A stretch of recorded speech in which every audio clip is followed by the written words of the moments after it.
अच्छा, तो last lecture में हमने 24 चैप्टर को कंप्लीट कर लिया था और आज जो हम बात करने वाले हैं वो अपने नेक्स्ट चैप्टर 25 मानव का उत्सर्जन तंत्र के बारे में बात करेंगे। ठीक है। मानव का उत्सर्जन तंत्र। अच्छा, सबसे पहले मैं आपको बात बता दूं कि जूलॉजी की ये फर्स्ट यूनिट चल रही है और उस फर्स्ट यूनिट का ये लास्ट चैप्टर है, मानव का उत्सर्जन तंत्र। ठीक है। इससे पहले मैंने आपको 3 तंत्र करवाए। वो 3 तंत्र कौन से? फर्स्ट था डाइजेस्टिव सिस्टम, सेकंड था रेस्पिरेटरी सिस्टम, थर्ड था सर्कुलेटरी सिस्टम और 4 है एक्सक्रीटरी सिस्टम। ठीक है। तो मुख्य रूप से हमने जूलॉजी की फर्स्ट यूनिट में जो ये 4 तंत्र करने हैं, उन्हीं 4 तंत्रों में से एक 4 नंबर का लॉन्ग टाइप क्वेश्चन आता है। ठीक है। और इस बार 2020-21 में जो एग्जाम में क्वेश्चन आएगा वो डाइजेस्टिव सिस्टम और एक्सक्रीटरी सिस्टम से ही आएगा। 100%, 101% जो क्वेश्चन लॉन्ग टाइप बनेगा इस बार वो डाइजेस्टिव सिस्टम और एक्सक्रीटरी सिस्टम से ही बनेगा, ये फिक्स है। ठीक है। तो आपको ये 3 तंत्र तो आराम से समझ में आ गए। ठीक है। पाचन तंत्र, श्वसन तंत्र और परिसंचरण तंत्र। आज जो अपने नेक्स्ट तंत्र के बारे में बात करेंगे वो है मानव का उत्सर्जन तंत्र। ठीक है। तो देख लेते हैं उत्सर्जन तंत्र क्या होता है। तो सबसे पहले तो हम बात करेंगे उत्सर्जन की कि भाई उत्सर्जन की परिभाषा क्या होती है। ठीक है। तो क्या परिभाषा होती है? उपापचयी क्रियाओं के फलस्वरूप बने नाइट्रोजनी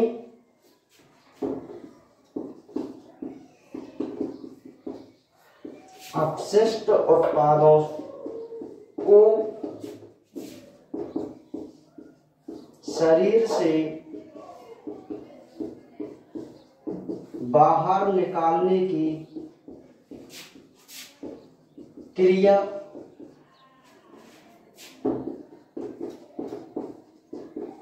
उत्सर्जन कहलाती है।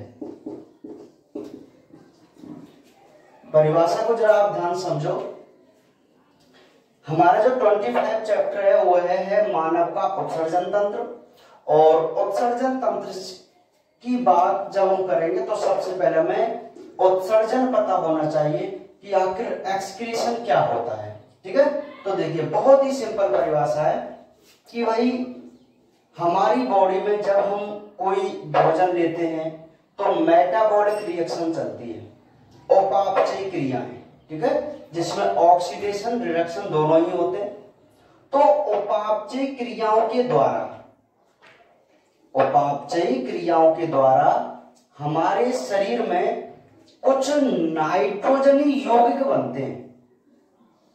नाइट्रोजनी पदार्थ जैसे अमोनिया, यूरिया, यूरिक अम्ल आदि, मोस्टली हम अमोनिया को मान सकते हैं कि जो नाइट्रोजनी अपशिष्ट उत्पाद बनते हैं, अगर उन उत्पादों को शरीर से बाहर हम निकाल दें तो वही प्रक्रिया क्या कहलाती है? उत्सर्जन कहलाती है। उत्सर्जन का मुख्य मतलब किसी भी अपशिष्ट उत्पाद को अपने शरीर से बाहर निकालना क्या कहलाता है? उत्सर्जन कहलाता है। ठीक है। जैसे हम CO2 को भी बाहर निकाल रहे हैं, तो ये भी एक प्रकार का उत्सर्जन ही है ना भाई। तो एक सिंपल सी परिभाषा याद हो जाएगी आपको कि उपापचय क्रियाओं के फलस्वरूप बने नाइट्रोजनी अपशिष्ट उत्पादों को शरीर से बाहर निकालने की प्रक्रिया क्या कहलाती है? उत्सर्जन कहलाती है। समझ में आई कि नहीं आई बात? ठीक है, अच्छा आगे बात समझ में। फिर यहां नेक्स्ट पॉइंट क्या है? ये तो एक परिभाषा होगी जो आप भली भांति समझ गए। अब क्या है, अब हम देख लेते हैं नाइट्रोजनी अपशिष्ट उत्पाद क्या होते हैं। अपशिष्ट उत्पाद, तो सुनिए,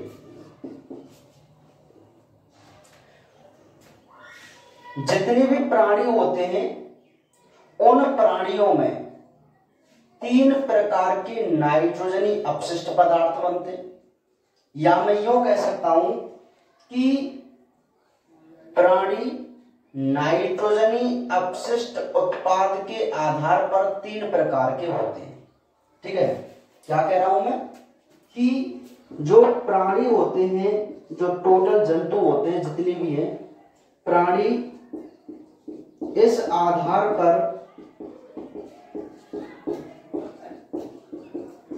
3 प्रकार के होते हैं। किस आधार पर? नाइट्रोजनी अपशिष्ट उत्पाद के आधार पर, है ना, या उनके उत्सर्जन के आधार पर। तो 3 प्रकार कौन कौन से? फर्स्ट है अमोनोटैलिक, सेकंड है यूरियोटैलिक, और थर्ड होता है यूरिकोटैलिक। बात समझ में आ गई? मैं क्या कहना चाह रहा हूं? मैं आपको ये बताना चाह रहा हूं कि संसार में जितने प्राणी होते हैं वह प्राणी नाइट्रोजनी अपशिष्ट उत्पाद के आधार पर 3 प्रकार के हैं। वो कितने, कौन कौन से? अमोनोटैलिक, यूरियोटैलिक और यूरिकोटैलिक, है ना।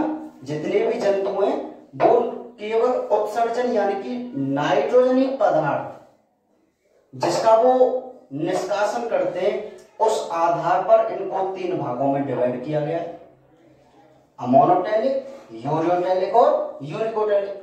अब 1 नंबर का क्वेश्चन यहां से आपसे पूछा जा सकता है कि भाई यूरियोटैलिक प्राणी क्या है, यूरिकोटैलिक प्राणी क्या है, या अमोनोटैलिक क्या है। तो इस प्रकार यहां से एक क्वेश्चन बन सकता है, तो हमें इनको परिभाषित करना पड़ेगा। ठीक है, तो एक एक करके हम क्रम से इनको देख लेते हैं। यहां तक की बात समझ में आ गई? यहां तक हमने क्या पढ़ा है? हमारा जो चैप्टर है उत्सर्जन तंत्र, उसमें सबसे पहले उत्सर्जन की परिभाषा देखी थी। बहुत ही सिंपल परिभाषा थी कि भाई उपापचय क्रियाओं के फलस्वरूप जो नाइट्रोजनी अपशिष्ट उत्पाद बनते हैं उनको अगर हम शरीर से बाहर निकाल देंगे तो उसी प्रक्रिया को हम क्या बोलेंगे? उत्सर्जन बोलेंगे। और इन नाइट्रोजनी अपशिष्ट उत्पादों के निर्माण के आधार पर या उत्सर्जन के आधार पर प्राणी 3 प्रकार के होते हैं, अमोनोटैलिक, यूरियोटैलिक और यूरिकोटैलिक। जो जंतु होते हैं वो 3 प्रकार के हैं, अमोनो, यूरियो और यूरिकोटैलिक। ठीक है, अब क्रम से इनको हम देख लेते हैं। ठीक है, तो देखिए बहुत ही सिंपल सी इनकी परिभाषा है, हेडिंगों के अकॉर्डिंग ही। तो देखिए क्या होता है। सबसे पहले हम बात करते हैं नंबर 1 अमोनोटैलिक। ठीक है, अमोनोटैलिक नाम से ही पता चल रहा है इसमें कोई शब्द अमोनिया होगा। क्या होगा? अमोनिया।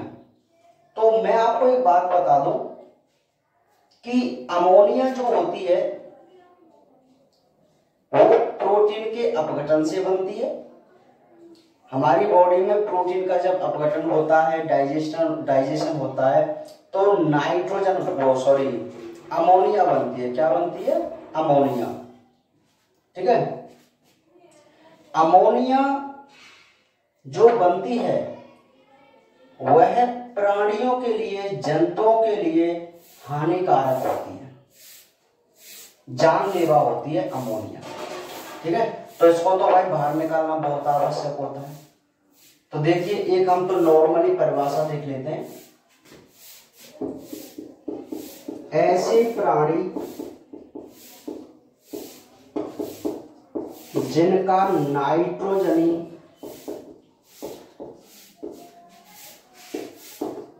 अपशिष्ट उत्पाद अमोनिया होता है, वे अमोनोटैलिक कहलाते हैं।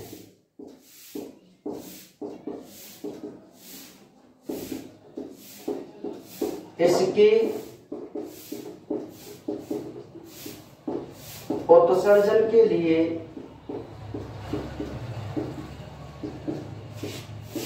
अत्यधिक जल की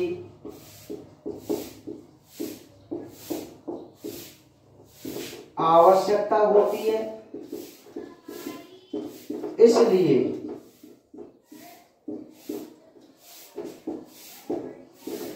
जलीय प्राणी ही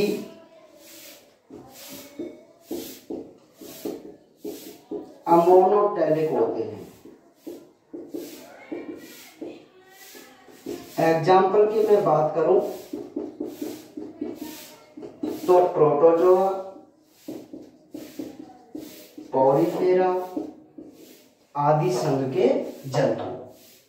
ठीक है, बात को जरा ध्यान समझिए। भाई अमोनोटैलिक, आपसे वो पूछ ले कि भाई अमोनोटैलिक क्या है, तो बहुत सिंपल सी परिभाषा हो जाती है।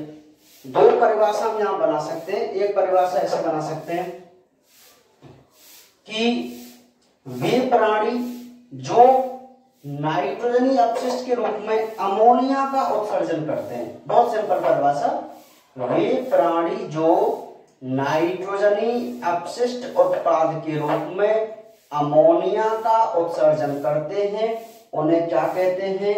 अमोनोटैलिक कहते हैं।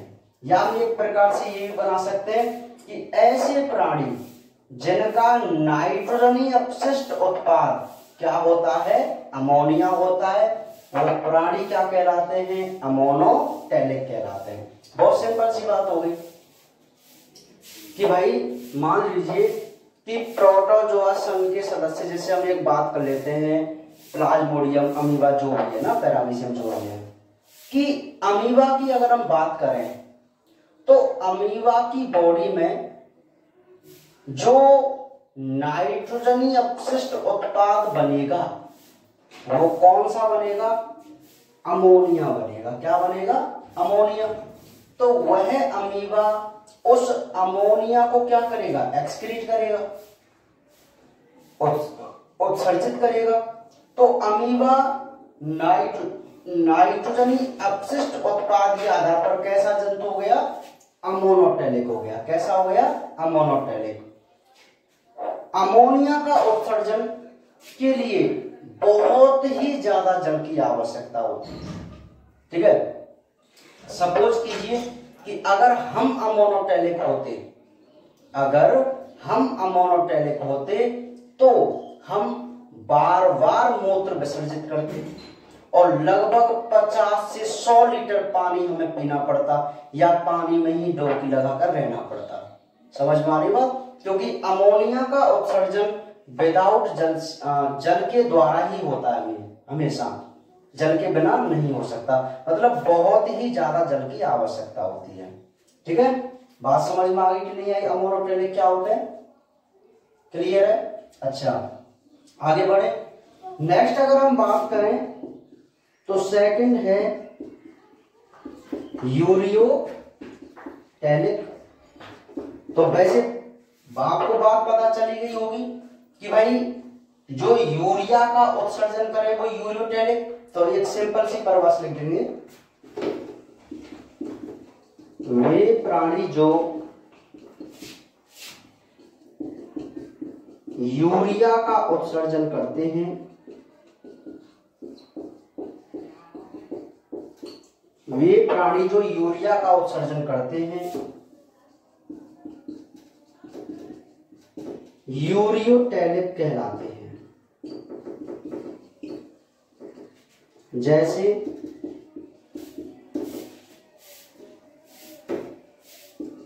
खरगोश, मनुष्य,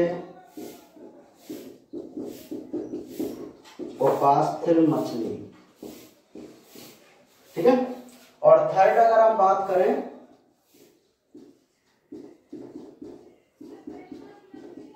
यूरिकोटैलिक, तो सिंपल सी परिभाषा हो जाएगी,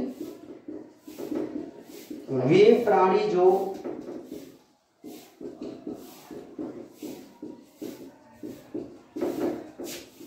यूरिक अम्ल का उत्सर्जन करते हैं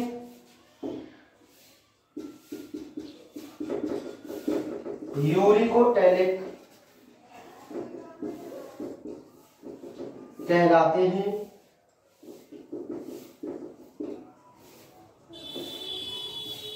इसमें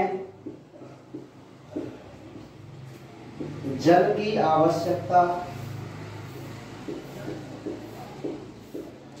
नहीं होती। एग्जाम्पल की मैं बात करूं तो पक्षी, कीट, सरीसृप और मरुस्थली जंतु। बात समझ में आ गई?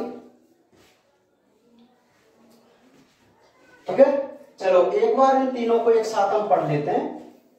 देखिए हमारा जो टॉपिक चल रहा है वो ये चल रहा है कि प्राणी जो होते हैं वो नाइट्रोजनी अपशिष्ट उत्पाद के आधार पर 3 प्रकार के होते हैं। सबसे पहला था अमोनोटैलिक, सेकंड था यूरियोटैलिक और थर्ड है यूरिकोटैलिक। ठीक है, तो अमोनोटैलिक क्या होता है? आपके दिमाग में सिंपल सी बात होनी चाहिए यार, अमोनोटैलिक मतलब सिंपल सी बात है, ऐसे प्राणी जो अमोनिया का उत्सर्जन करें क्या कहलाएंगे? अमोनोटैलिक कहलाएंगे। आपको बस एग्जाम्पल याद करना है। यूरियोटैलिक ऐसे प्राणी जो यूरिया का उत्सर्जन करें, यूरियोटैलिक जैसे खरगोश, मनुष्य, मछली वगैरह। ठीक है, और यूरिकोटैलिक वे प्राणी जो यूरिक अम्ल का उत्सर्जन करें वो यूरिकोटैलिक कहलाते हैं। अच्छा, यूरिकोटैलिक जो होते हैं उसमें जल की बहुत ही कम मतलब न के बराबर आवश्यकता होती है।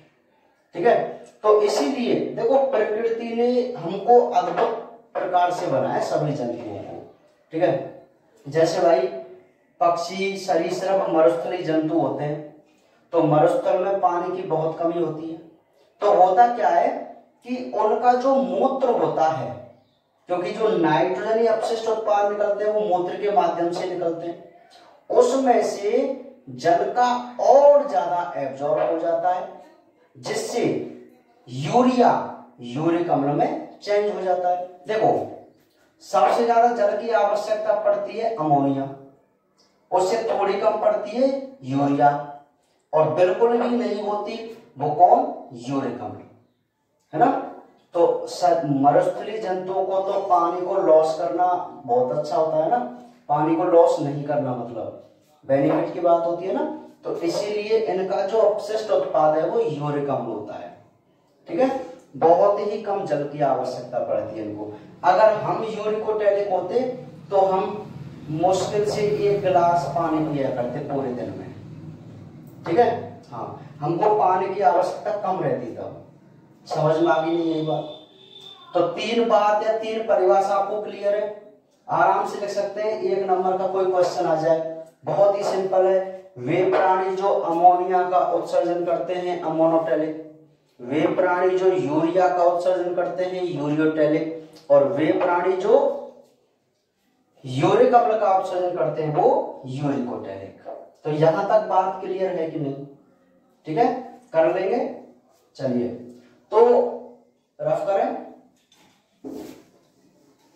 आगे जब हम बात करते हैं तो वो अपने अब मुख्य क्वेश्चन के बारे में बात करते हैं।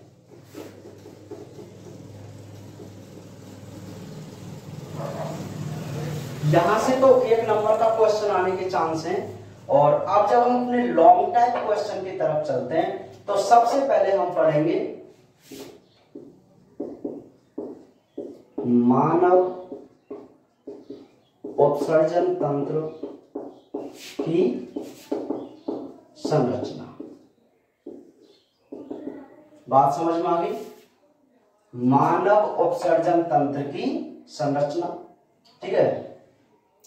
अच्छा, मानव उत्सर्जन तंत्र की संरचना को जब आपको समझना, अच्छा पहला क्वेश्चन है ये लॉन्ग टाइप क्वेश्चन हो गया, निबंधात्मक टाइप क्वेश्चन बताया था मैंने आपको इस यूनिट से 4 नंबर का क्वेश्चन। तो यार इस चैप्टर से पहला क्वेश्चन तो यही बन सकता है कि मानव उत्सर्जन तंत्र का नामांकित चित्र बनाते हुए इसकी संरचना को समझाइए, ठीक है। तो जब भी हम संरचना की बात करेंगे, तंत्र की बात करेंगे, और मैंने आपको कई बार बता रखा है कि किसी भी तंत्र का निर्माण बहुत सारे अंगों से मिलकर होता है नहीं होता?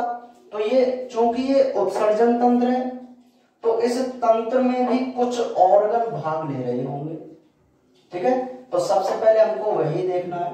तो मैं आपको सबसे पहले बताऊं कि मानव उत्सर्जन तंत्र में 4 अंग भाग लेते हैं। पहला होता है वृक्क, सेकंड है मूत्रवाहिनी, थर्ड है मूत्राशय, और फोर होता है मूत्र मार्ग।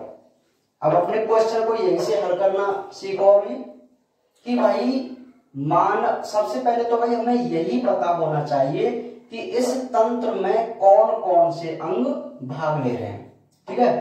तो हम क्या पढ़ेंगे कि मानव के उत्सर्जन तंत्र का निर्माण 4 अंगों से होता है। पहला है वृक्क, सेकंड है मूत्रवाहिनी, थर्ड है मूत्राशय, और फोर क्या होता है? मूत्र मार्ग होता है। तो ये 4 बात समझ में आ गई। आराम से आपको बात याद हो गई कि उत्सर्जन तंत्र में कौन कौन से अंग भाग लेते हैं। 4 अंगों के नाम आपको याद रखने हैं, ठीक है। चलिए, तो अब इनकी क्रम से हम थ्योरी देख लेते हैं। समझ में आ गई बात? तो सबसे पहले जो हम बात करेंगे वो किसके बारे में बात करेंगे? वृक्क के बारे में बात करेंगे। एक एक पॉइंट आपको अच्छी प्रकार से समझना है। मैं आपको यहाँ पर सारी चीजें क्लियर कर रहा हूं, theory with notes with diagram, ठीक है। डायग्राम के अकॉर्डिंग भी हम स्ट्रक्चर को समझेंगे, हैं। तो किसी भी लॉन्ग टाइप के क्वेश्चन को हल करने के लिए आपको सबसे पहले उसकी हेडिंग याद होना जरूरी है। हेडिंग, जब तक आपको हेडिंग याद नहीं है आप उस क्वेश्चन को पूरा कर ही नहीं सकते, ठीक है। तो बिल्कुल आपको क्रम से चलना है कि भाई मानव उत्सर्जन तंत्र में 4 अंग होते हैं, वृक्क, मूत्रवाहिनी, मूत्राशय और मूत्रमार्ग। ये बिल्कुल क्रम वाइज ऑर्गन्स हैं। तो सबसे पहले हम बात करेंगे किसके बारे में? वृक्क के बारे में। अब वृक्क में आपको क्या क्या पॉइंट लिखना है वो मैं आपको यहाँ राइट डाउन कर रहा हूं और आपको समझाऊंगा अभी। वृक्क, किडनी बोलते हैं इनको, किडनी बोला जाता है इसमें वृक्क को है। तो सुनिए क्या है, आपको लिखना है मानव में एक जोड़ी वृक्क होते जो कशेरुक दंड के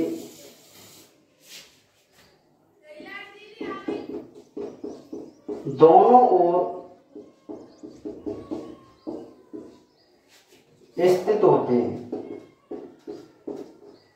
मानव में एक जोड़ी वृक्क होते हैं जो कशेरुक दंड के दोनों ओर स्थित होते हैं।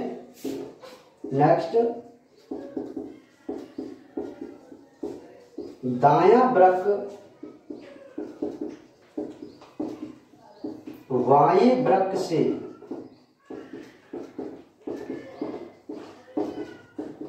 थोड़ा नीचे होता है। नेक्स्ट,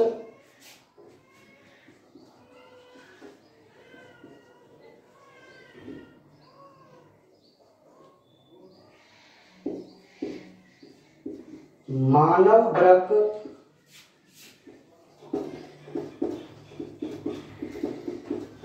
मेटानेफ्रिक होते हैं, वह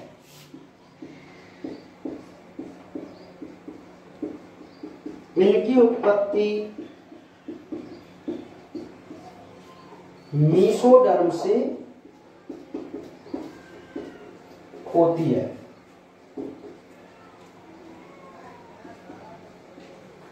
वृक्क गहरे लाल रंग के व सेम के बीज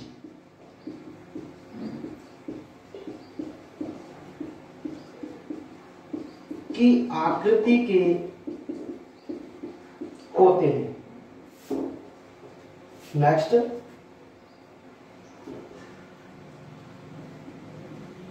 वृक्क 10 से 11 सेमी लंबे, 5 से 6 सेमी चौड़े व 2.5 से 3 सेमी मोटे होते हैं। नेक्स्ट पॉइंट, मोटे होते हैं तथा प्रत्येक का वजन 120 से 170 ग्राम होता है। नेक्स्ट पॉइंट, इसका बाहरी तल उत्तल व भीतरी तल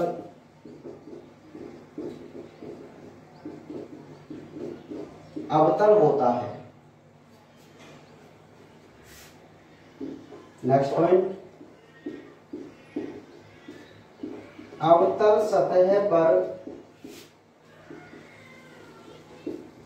गड्ढा होता है जिसे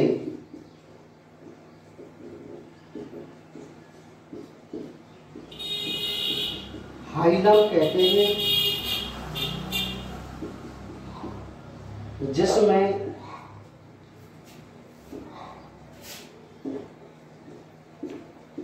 धमनी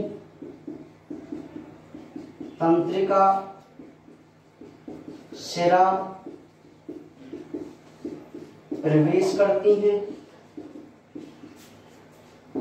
और शिरा प्रवेश नहीं करती, प्रवेश धमनी तंत्रिका प्रवेश करती हैं और शिरा लसिका वाहिनी व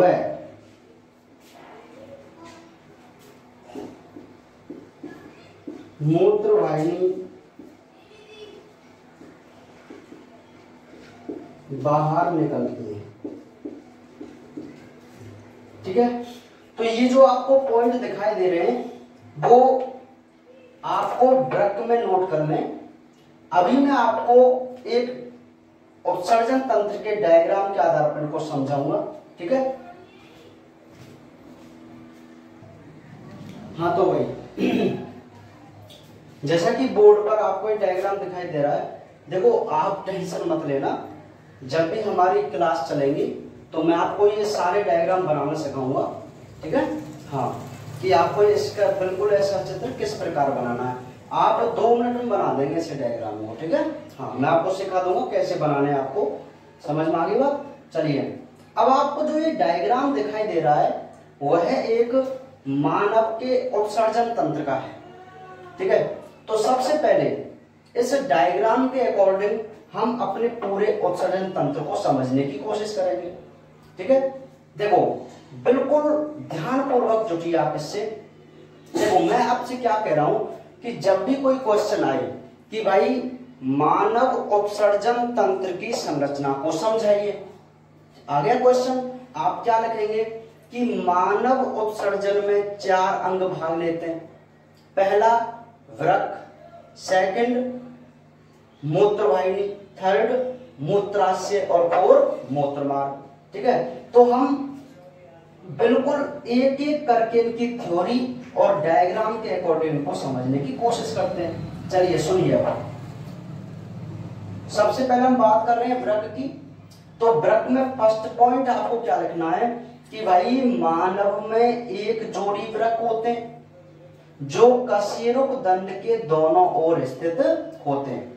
मैंने आपको कई बार बताया है कि जो रीढ़ की हड्डी होती है बैक साइड में, तो उसके जस्ट दोनों ओर नीचे की तरफ यहां पे मतलब हमारे क्या होते हैं, एक जोड़ी वृक्क होते हैं। एक जोड़ी आपको वृक्क बिल्कुल क्लियर दिखाई दे रहे हैं। तो ये तो थी वृक्क की पोजीशन। बताओ फर्स्ट पॉइंट में क्या दिक्कत है आपको? आराम से कह सकते हैं ना, समझ में गए ना क्या कहना चाह रहा है पॉइंट, कि भाई मानव में एक जोड़ी वृक्क होते हैं जो कशेरुक दंड के दोनों ओर स्थित होते हैं। ठीक है, नेक्स्ट पॉइंट आपको क्या लिखना है कि दायां वृक्क बाएं वृक्क से, दायां वृक्क, अच्छा राइट पार्ट कौन सा होता है डायग्राम में? इधर वाला होता है ना, और लेफ्ट पार्ट उधर वाला होता है। तो वो ये क्या कह रहा है कि दायां वृक्क बाएं वृक्क से थोड़ा नीचे होता है। अब इस पॉइंट को आप जरा ध्यान समझो। ये जो बायां वृक्क आपको दिखाई दे रहा है, तो ये जो धमनी और स्नायु वो देखो कितनी ऊपर है ना थोड़ी, और इस वाले की थोड़ी नीचे है कि नहीं? इसका रीजन क्या होता है कि राइट साइड में इस किडनी के ऊपर यकृत प्रेजेंट होता है। क्या होता है? यकृत। इस यहां यकृत होता है इस स्थान पर। तो यकृत की उपस्थिति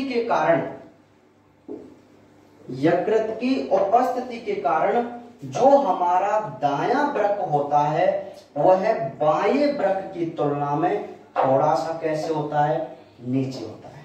समझ में आगे कि नहीं आई? ये सेकंड पॉइंट क्लियर है।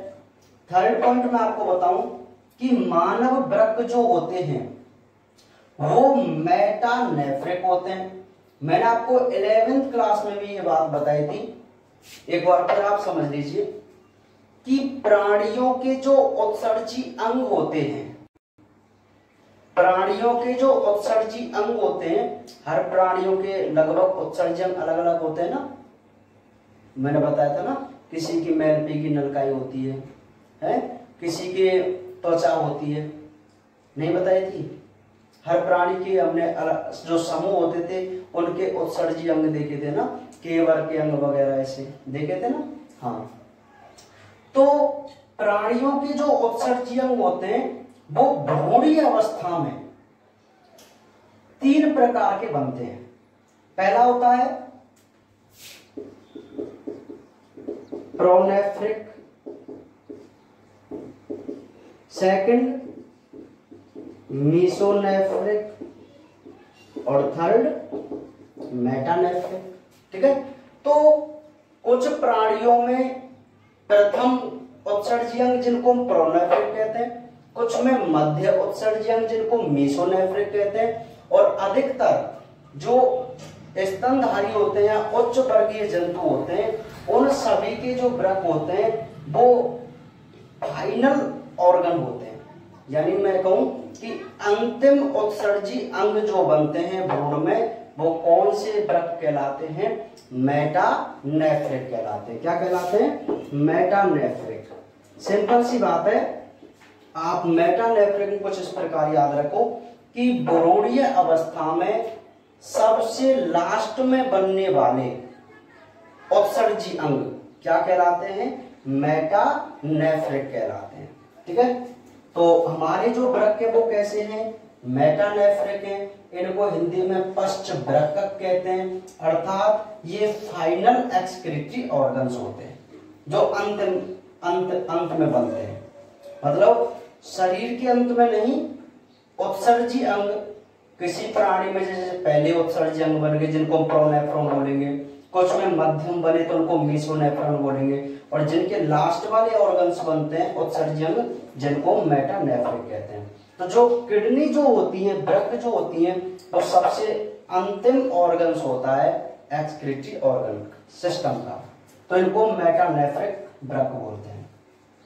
और इनकी उत्पत्ति कहां से होती है? मीसोडर्म से। अब वही बात आ गई ना, कल परसों ही मैंने आपको बात बताई थी कि भाई तीन जनन स्तर, एक्टोडर्म, एंडोडर्म और मीसोडर्म। तो ये जो मीसोडर्म है उससे इसकी क्या होती है? उत्पत्ति होती है। तो ये 3 पॉइंट आपको समझ में आ गए। नेक्स्ट पॉइंट क्या कह रहा है कि जो वृक्क होते हैं वो गहरे लाल रंग के होते हैं और सेम के बीज की आकृति के होते हैं। सेम की फली देखी है आपने, तो उसका बीज कुछ ऐसा ही होता है कि नहीं होता? आप मुझे बताओ, होता है ना? तो सेम के बीज की आकृति के इसकी क्या होती है? आकृति होती है वृक्क की। और फिर इसकी लंबाई चौड़ाई की मैं बात बताऊं तो आप याद रखना कि 10 से 11 सेमी लंबा, 5 से 6 सेमी चौड़ा और 2.5 से 3 सेमी मोटा होता है।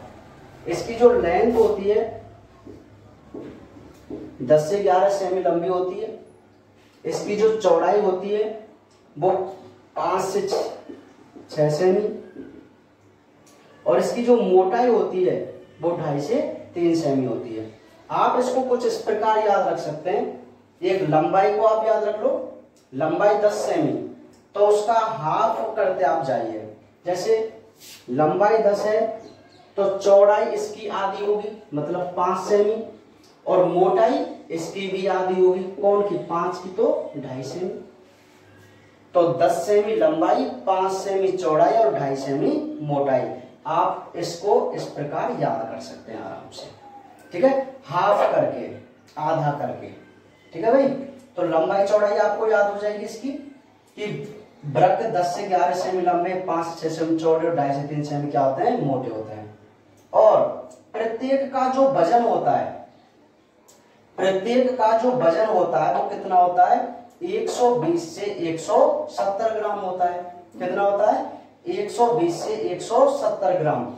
प्रत्येक वृक्क की बात कर रहा हूं मैं। मान लीजिए ये वाला वृक्क एक, तो इसका वजन 120 ग्राम और इसका वजन भी 120 ग्राम। समझ में आ गई बात? तो प्रत्येक वृक्क का जो वजन होता है वो कितना होता है? 120 से 170 ग्राम होता है। क्लियर है बात? यहां तक कोई दिक्कत नहीं है पॉइंटों में, क्योंकि मैंने आपको हर पॉइंट समझा रहा हूं विद डायग्राम, है ना? नेक्स्ट पॉइंट हम बात करें कि इसका बाहरी तल उत्तल होता है, आउटर। अब देखो इसका जो आउटर पार्ट है ये वाला आपको दिखाई दे रहा है। अच्छा आप मुझे बताइए, उत्तल दर्पण जो होता है वो इसी प्रकार की आकृति का होता है कि नहीं होता? होता है ना? देखो उत्तल तो ऐसा होता था और अवतल ऐसे होता था कि नहीं होता था? तो वही ये बात बताने आपको चाह रहा है कि भाई वृक्क का जो बाहरी तल है वो तो होता है उत्तल, और जो भीतरी तल, आप जरा पॉइंट को नोट करो। देखो यहां पर जो आपको संरचना दिखाई दे रही है अंदर की तरफ, उसकी संरचना कुछ इस प्रकार है, ऐसे ऐसे है कि नहीं? तो ये अवतल जैसी है कि नहीं? है ना, अवतल जैसी। तो यहाँ क्या पॉइंट बन जाएगा कि वृक्क का जो बाहरी तल है वो तो है उत्तल, और भीतरी जो तल है वो कैसा है? अवतल। बताओ बात समझ में आई कि नहीं आई? देखो इसका बाहरी तल उत्तल और भीतरी तल कैसा होता है? अवतल होता है। नेक्स्ट, ये जो अवतल सतह है इस अवतल सतह पर एक गड्ढा होता है जिसको हम क्या कहते हैं? हाइलम। तो आपको जो ये गड्ढा दिखाई दे रहा है यहाँ पे देखिए, ये वाला जो गड्ढा दिखाई दे रहा है, हम इसको क्या बोल सकते हैं? हाइलम बोल सकते हैं। क्या बोल सकते हैं? हाइलम बोल सकते हैं, ठीक है? हाँ, अभी मैंने इसको नामांकित नहीं किया है इस डायग्राम को, अगली क्लासों में इसको नामांकित करेंगे, है ना? जब इसकी पूरी संरचना पढ़ लेंगे तब इसको दोबारा से नामांकित चित्र बनाएंगे, फिर इसको रिवाइज करेंगे संरचना को, ठीक है? हाँ, तो अवतल सतह पर एक गड्ढा होता है जिसको हम क्या कहते हैं, हाइलम कहते हैं। अच्छा, यहां एक बहुत अच्छी बात है कि भाई ये जो गड्ढा है हाइलम जिसको हम कह रहे हैं, इस हाइलम से होकर धमनी और तंत्रिका, भाई हर के लिए धमनी चाहिए होती है, नहीं होती? धमनी क्या काम करती है, ब्लड को सप्लाई करती है ना? तो ये वृक्क धमनी, क्योंकि ये वृक्क है, तो वृक्क को जो रक्त की आपूर्ति कराती है उस धमनी का नाम वृक्क धमनी या रीनल आर्टरी होता है। क्या होता है, रीनल आर्टरी। कई बार नेक्स्ट एग्जाम में क्वेश्चन पूछ ले जाता है कि निम्न में से कौन सी धमनी वृक्क को रक्त की आपूर्ति करती है, तो रीनल धमनी, ठीक है। हाँ, तो ये जो हाइलम है, गड्ढे को हम क्या कहते हैं, हाइलम कहते हैं। तो इस समझ में आ गई बात कि भाई अवतल सतह पर जो आपको ये गड्ढे नुमा संरचना दिखाई दे रही है, इसको हम क्या कह रहे हैं, हाइलम कह रहे हैं। तो यहां क्या होता है कि इस हाइलम से होकर एक तो धमनी, एक धमनी और तंत्रिका तंत्र से एक तंत्रिका कोश का, भाई एक न्यूरॉन जाएगा कि नहीं जाएगा, तंत्रिका चाहिए कि नहीं चाहिए इसको, है ना? तो वो तो इसके अंदर प्रवेश ही करेंगे। तो दो संरचनाएं इस हाइलम से होकर प्रवेश करती हैं, एक तो धमनी और एक तंत्रिका कोशिका। और शिरा और लसिका वाहिनी, शिरा, लसिका वाहिनी और मूत्र वाहिनी इस गड्ढे से बाहर निकलती हैं। देखो, ये वाली जो शिरा है वो इससे बाहर निकलेगी, बाहर निकलेगी, क्योंकि शिरा का काम होता है अशुद्ध रक्त को लाना हार्ट की ओर। तो आप मुझे बताइए, अशुद्ध रुधिर बाहर से अंदर की ओर थोड़ी जाएगी शिरा, वो तो अंदर से कहां निकलेगी, बाहर की तरफ निकलेगी। तो शिरा भी बाहर निकलेगी, और जो लसिका वाहिनी होती है वो भी लसिका को लेकर अंदर से कहां निकलेगी, बाहर निकलेगी। और जो मूत्र वाहिनी आपको दिखाई दे रही है, ये भी तो इसके अंदर से ही बाहर निकल रही है। तो एक सिंपल से बात यहाँ पर ये हो गई कि अवतल सतह की ओर जो एक गड्ढा होता है उसको हम हाइलम कहते हैं, ठीक है। और इस हाइलम से धमनी और तंत्री कोशिका तो प्रवेश करती हैं, जबकि शिरा, लसिका वाहिनी और मूत्र वाहिनी इससे बाहर निकलती है। बात समझ में आई कि नहीं है, ठीक है। तो वृक्क की संरचना आप आराम से लिख सकते हैं, नहीं लिख सकते? बहुत ही सिंपल है कि भाई मानव में एक जोड़ी वृक्क होते हैं जो कहाँ होते हैं, कशेरुकदंड के दोनों ओर स्थित होते हैं। दायां वृक्क बाएं वृक्क से थोड़ा नीचे होता है। मानव के जो वृक्क है वो मेटानेफ्रिक हैं और इनकी उत्पत्ति किससे होती है, मेसोडर्म से होती है। नेक्स्ट, वृक्क गहरे लाल रंग के और सैम के बीच की आकृति के होते हैं।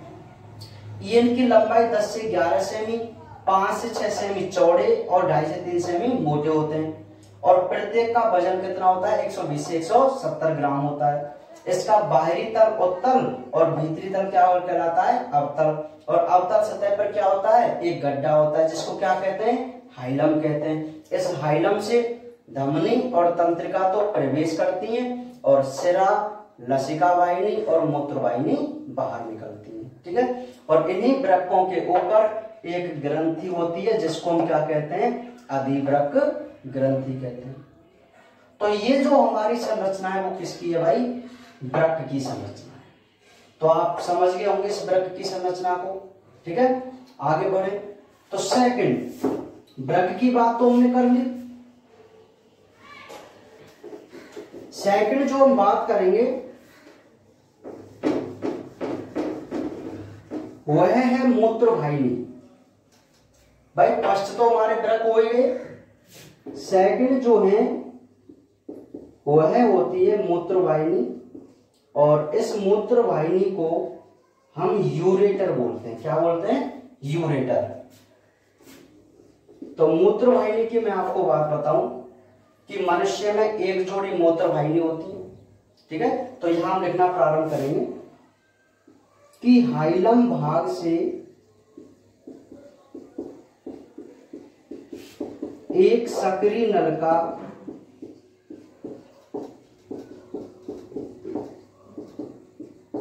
बाहर निकलती है जिसे मूत्रवाहिनी कहते हैं। ठीक है, नेक्स्ट पॉइंट,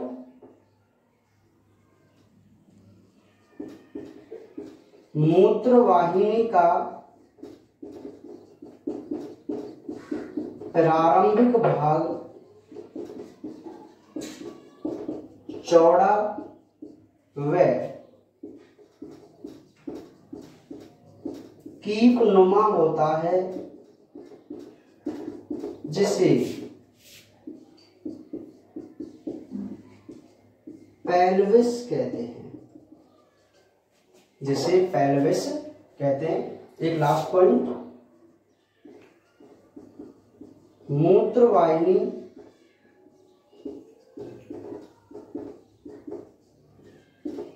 मूत्राशय में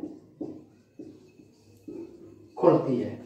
ठीक है, तो आपको जो मुख्य कोड लिखना था वो ब्रक में था, क्योंकि ब्रक ही हमारे उत्सर्जी अंग होते हैं मुख्य रूप से। सेकंड जो हम बात कर रहे हैं वो मूत्रवाहिनी के बारे में बात करें, बहुत ही छोटी सी बात है। जो ये पहला पॉइंट है मैं आपको इसको समझा चुका हूं कि भाई ये जो हाइलम वाला भाग है, इस हाइलम वाले भाग से एक सक्रिय नलिका निकलती है। इस नलिका को हम क्या कहते हैं? मूत्रवाहिनी कहते हैं। क्या कहते हैं? मूत्रवाहिनी।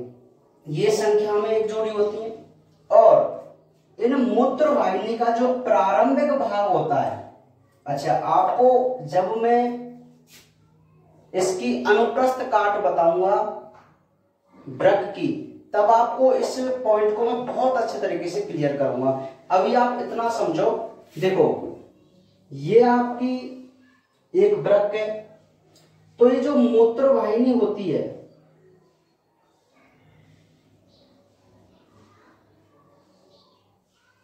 इस प्रकार निकलती है। मैं आपको यही बता देता हूं कि ये पूरी मूत्रवाहिनी है और मूत्रवाहिनी ब्रक से इस प्रकार निकलती है। तो आप देखिए कि मूत्रवाहिनी का जो ये प्रारंभिक भाग है, ये वाला, ये चौड़ा है और एक कीप जैसी आकृति का है। कैसी आकृति का है? कीप जैसी आकृति का होता है। तो इस भाग को हम क्या कह देते हैं? पेल्विस कहते हैं। क्या कहते हैं? पेल्विस। आप टेंशन मत लेना, जब हम इसकी अनुप्रस्थ काट देखेंगे तो एक पूरा ब्रक का हम डायग्राम बनाएंगे, एक ही ब्रक का, और उसको फिर हम जूम करके देखेंगे बहुत अच्छी तरीके से।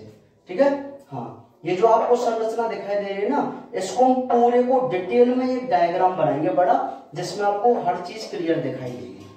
अभी आप समझने के लिए आपको इतना ही बहुत है। देखो आप इससे भी बिल्कुल क्लियर समझ रहे हैं कि भाई हाइलम वाले भाग से एक सक्रिय नलिका बाहर आ रही है, जिसको आप क्या कह रहे हैं? मूत्रवाहिनी कह रहे हैं। ठीक है, नेक्स्ट, इस मूत्रवाहिनी का जो प्रारंभिक भाग है वो बताओ चौड़ा है कि नहीं, और कीप जैसी आकृति का है, जिसको आप क्या कह रहे हैं? पेल्विस कह रहे हैं। ठीक है, और ये जो मूत्रवाहिनी होती है वो कहां जाके खुल रही है? ये मूत्रवाहिनी है भाई, और ये कहां जाके खुल रही है? मूत्राशय में जाकर। कहां पे जाके खुल रही है? मूत्राशय में जाकर। तो समझ में आ गई बात? तो बताओ मूत्रवाहिनी में 2-3 पॉइंट आप लिख सकते हैं, नहीं लिख सकते? बहुत ही सिंपल है, डायग्राम से आपको समझ में आ जाएगा कि हाइलम वाले भाग से एक सक्रिय नलिका निकलती है, जिसको मूत्रवाहिनी कहते हैं। इस मूत्रवाहिनी का प्रारंभिक भाग चौड़ा व कीपनुमा होता है, जिसको हम क्या कहते हैं? पेल्विस कहते हैं। और ये जो मूत्रवाहिनी होती है वो कहां जाके खुलती है? मूत्राशय में जाकर खुलती है। कहां जाकर खुलती है? मूत्राशय में जाकर। तो आराम से लिख सकते हैं, लिख सकते हैं आप मूत्रवाहिनी के बारे में। ठीक है, बहुत ही सिंपल से पॉइंट है। आगे बढ़े।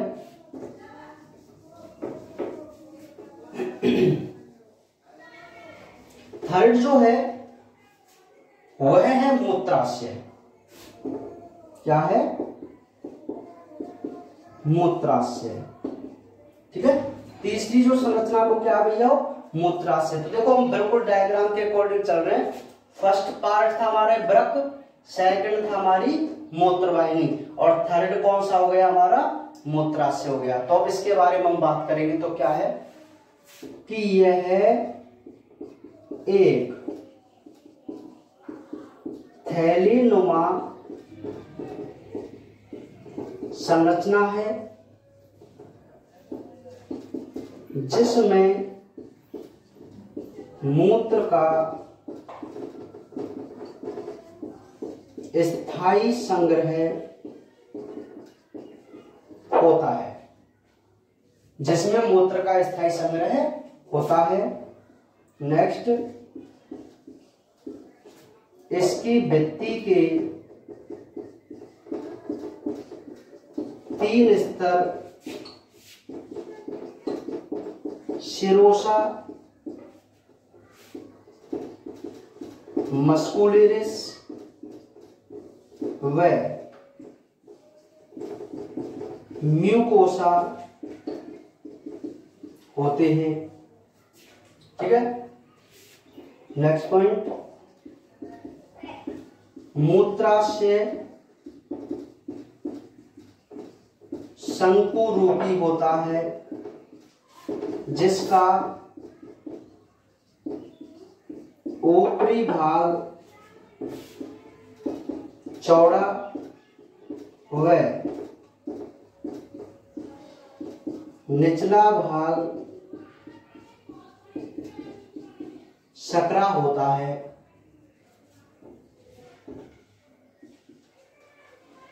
मूत्राशय नर में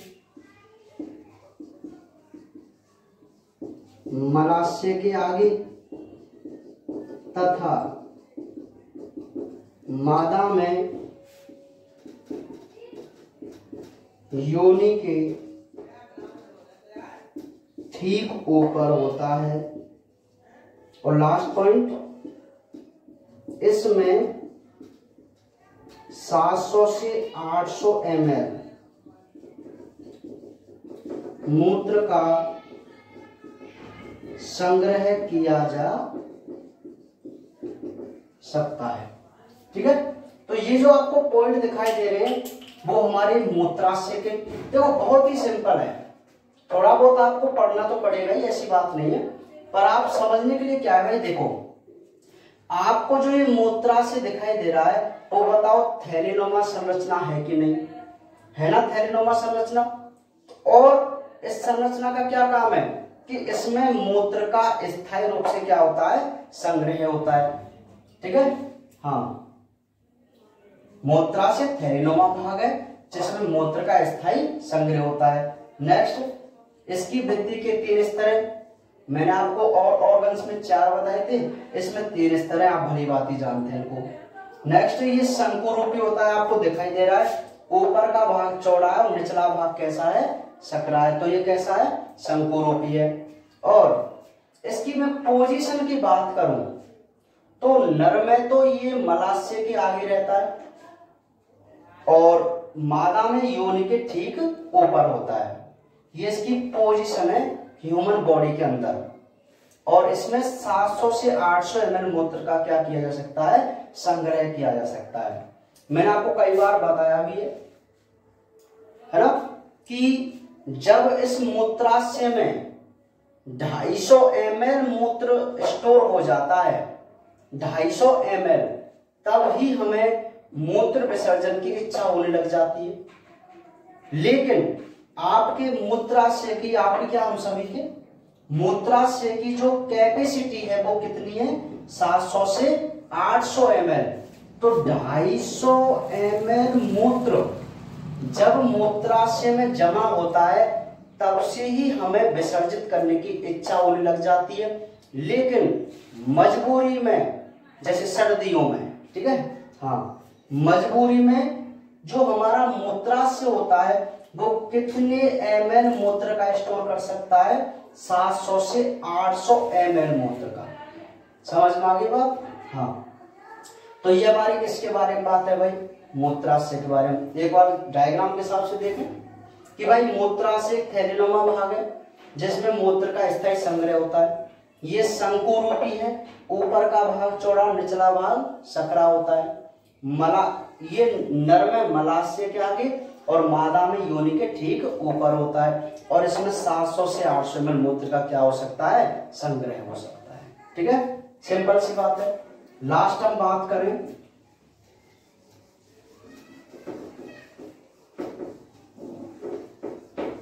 लास्ट जो है वह है मूत्र मार्ग। अब आपको दिखाई दे रहा है जो लास्ट पॉइंट है वो क्या रह गया हमारा, मूत्र मार्ग रह गया है, जिसको हम क्या बोलते हैं, यूरेथ्रा बोलते हैं। और जो हमारा मूत्राशय था उसको हम ब्लेडर बोलते हैं। क्या बोलते हैं, इंग्लिश में मूत्राशय को क्या बोलते हैं, ब्लेडर।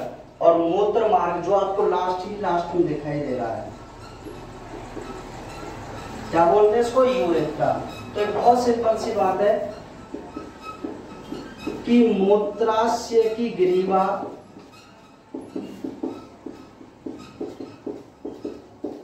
एक पतली नली में खुलती है।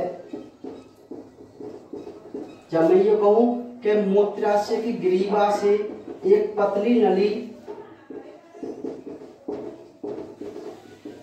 निकलती है जिसे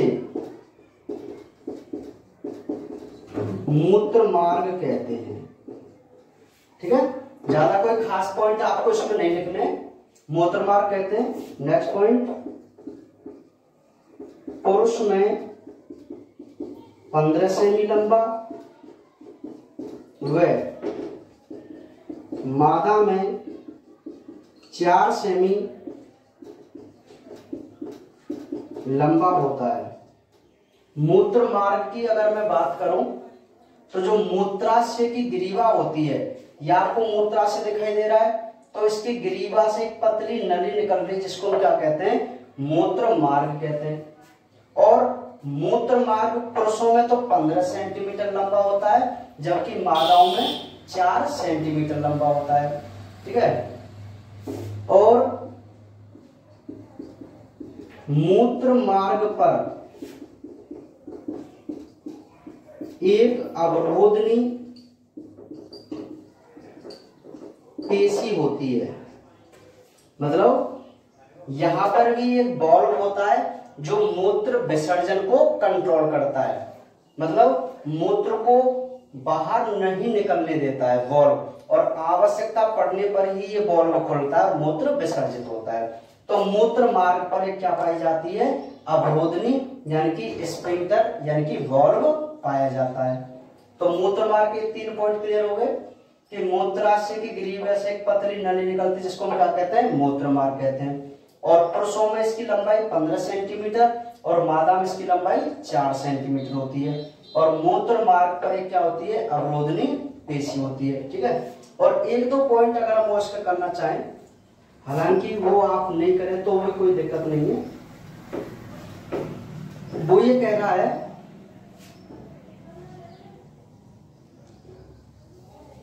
कि नर में